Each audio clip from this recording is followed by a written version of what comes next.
So this is the model that I gave my client. There's a bar, obviously. There's a saloon door there with a bar flap. Slightly easy to see in the white. So pretty simple, I suppose, bar.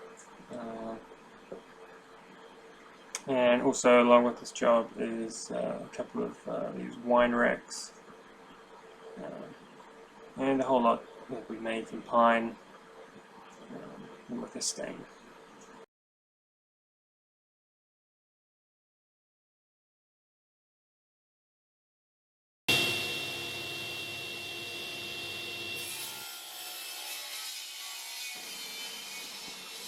So I started by ripping sheets of plywood down. That's just pine 18mm ply, and started making what is the carcass, the body of the bar.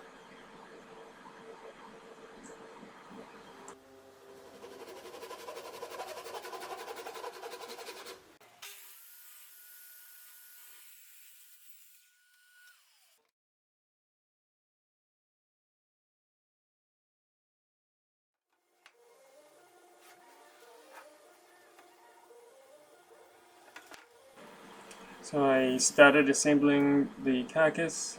It's a little bit tricky with everything being cut on the 45 degrees, but I got there in the end.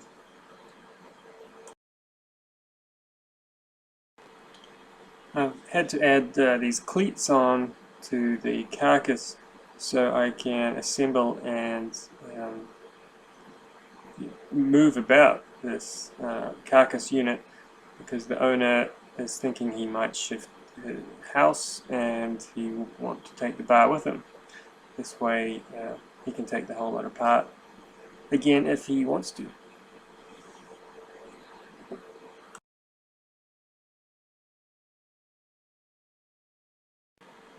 So here I start with the moldings, the front of the bar, and it's really simple, just framing up with some 18mm pine and the pin gun, and goes pretty quick.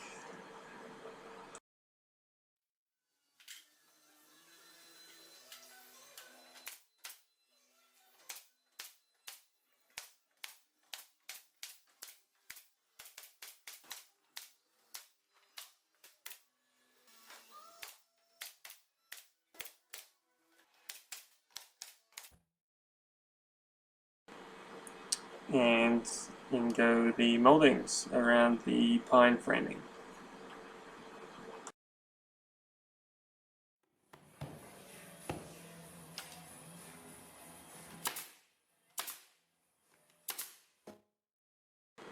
Next was to make the fluted parts that go on a corner of the bar.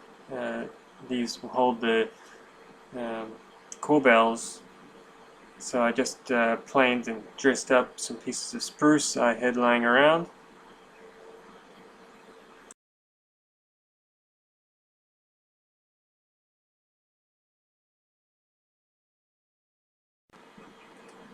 And now I'm just laying out how the flutes will fit on the piece of spruce.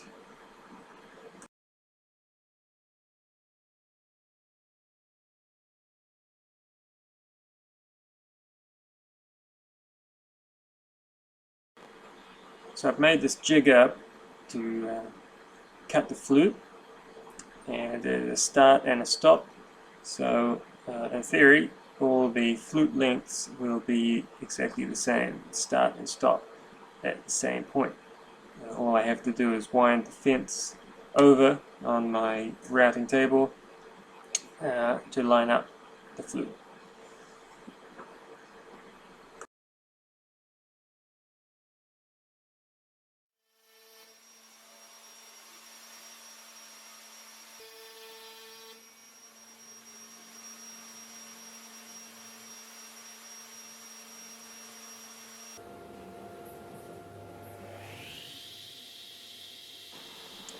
So I need to cut a 45-degree section out of the back of the fluted piece so it fits around the corner of the bar. So just ripping it on my table saw seemed to work pretty good.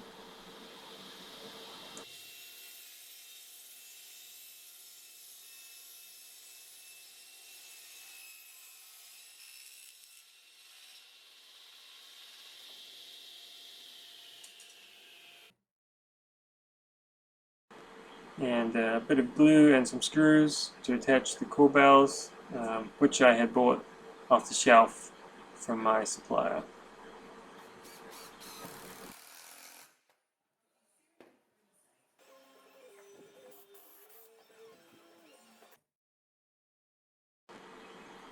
So here are the 50mm ash planks that I'm making the bar top out of.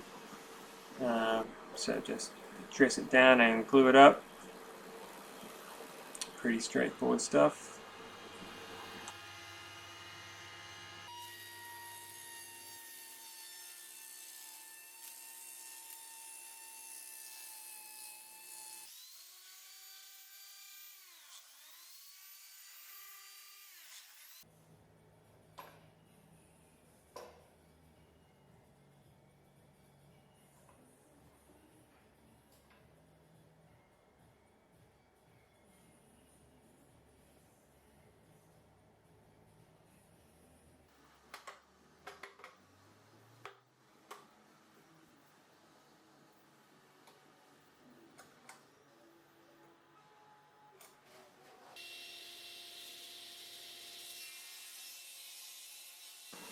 So after the bar tops are glued up, I need to miter the tops around the shape of the bar. This went pretty smoothly, although my sliding table was slightly out, so I had some fine adjusting to do, but it seemed to work.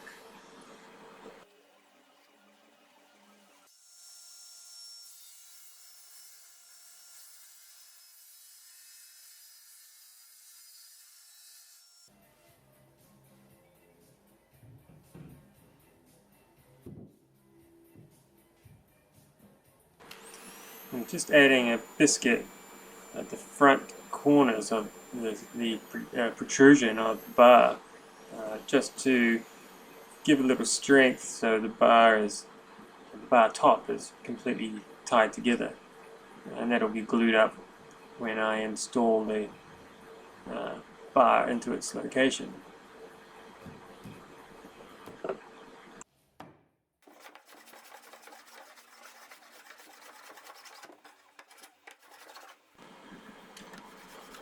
Next, just some planing and sanding off of the top to get everything flush and lining up.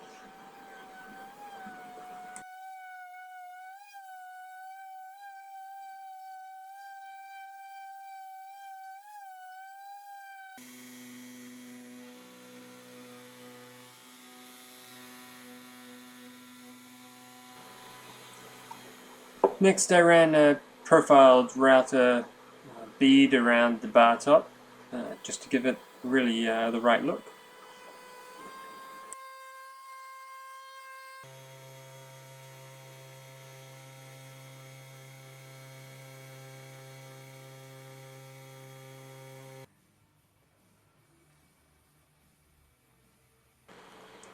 And now to install the hinges for the bar top door or flat.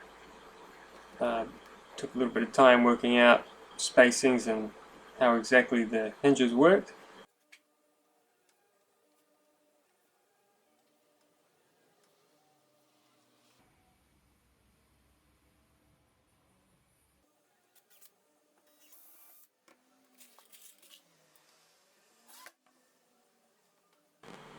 Once the hinges were screwed in place, I was able to scribe around them with a sharp knife.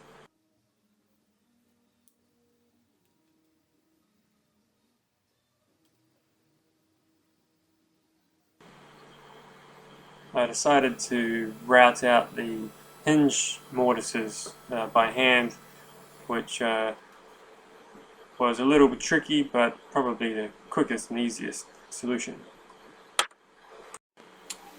Then I made up the saloon door. It's a very simple piece of plywood with some pine frame and moldings, and that was pretty much it.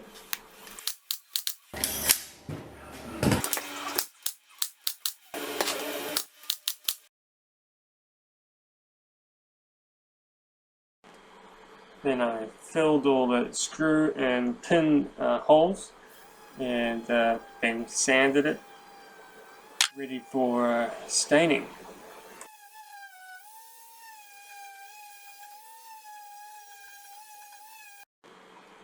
I'm using a stain and varnish mixed, pre-mixed in the can. This gives me a little more time to get the color evenly spread. I find if you're just using a stain alone on such blonde timber like this, pine and ash, it's difficult to get an even coverage with the color. So having a stain varnish mix really gives a little more time just to spread it out and try and get rid of any large swirls and color discoloration that just doesn't look right.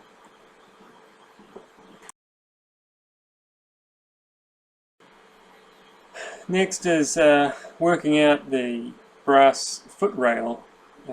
Working with steel is not really my game, but I seem to have worked it out pretty well. The brackets all were slightly different, so in the end running the brass tube through them became a bit of a problem because the brackets seem to put some weird tension on the brass rail, and the brackets seem to hover just off the ground a little. But I seem to be able to work that out by adjusting the screw that held the bracket onto the bar front.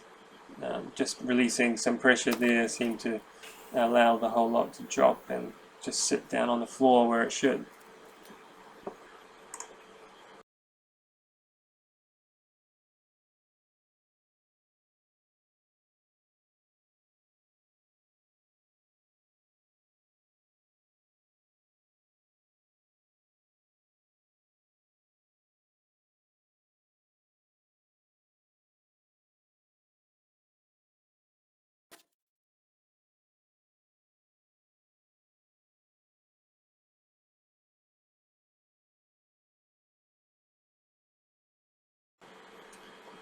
So this is fitting the bomber hinges or saloon door hinges. It's a fairly straightforward process. I guess the only thing different with these hinges is that they have an inner spring which you tension up, and there it is there, just tensioning up the spring, and there's a little stopper you put in, and that keeps the door doing what it should.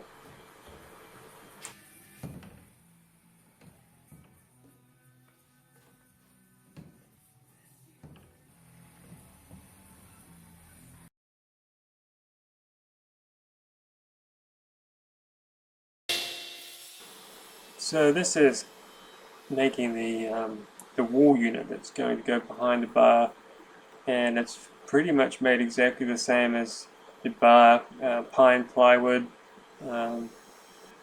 just edging it here so you don't see the edge of the plywood in a couple of places, and then really just screwed together with solid pine and stained to match the bar.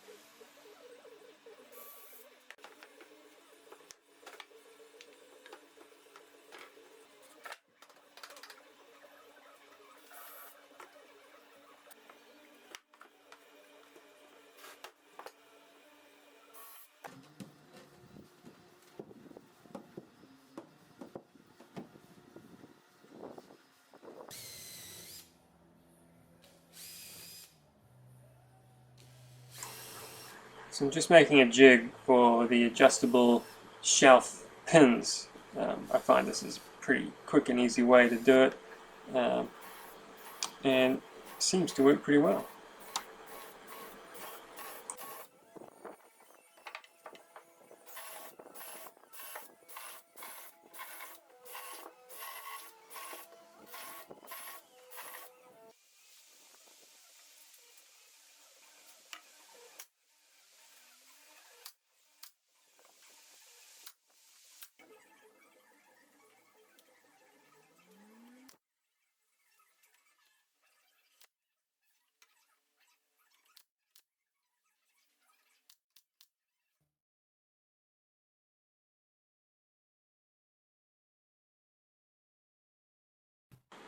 So these are the wine racks I had made by a local company um, to my requirements, and I will make the wine rack to suit those wine racks.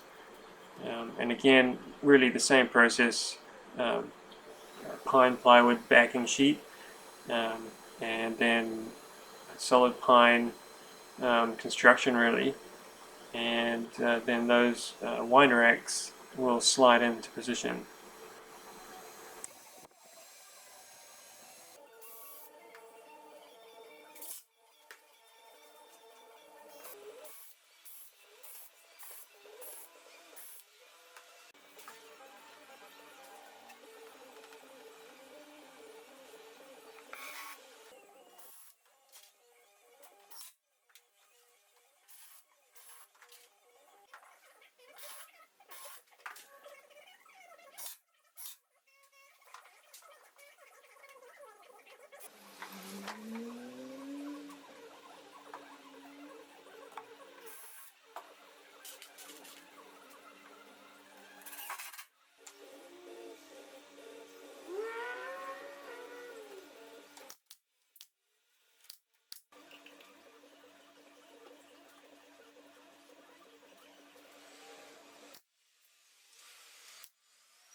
So I need to make these X-shaped type dividers for the wine bottles to sit in. Um, so I decided to do a halving joint, and this was as good a way as any, I suppose, to make that joint.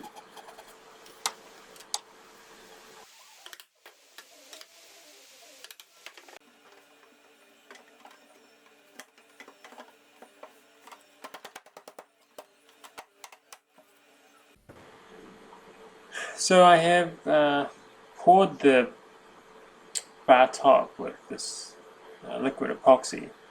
Um, I was in a bit of a rush. It was a Friday night and I didn't have the camera around to shoot that part. But you can see that the epoxy has dripped off the edge. And what I've done before I poured was pour plastic masking tape, packing tape, all around the bottom edge. And so the theory is that I pull the masking off and all the drips of epoxy pop off. And this actually worked pretty well.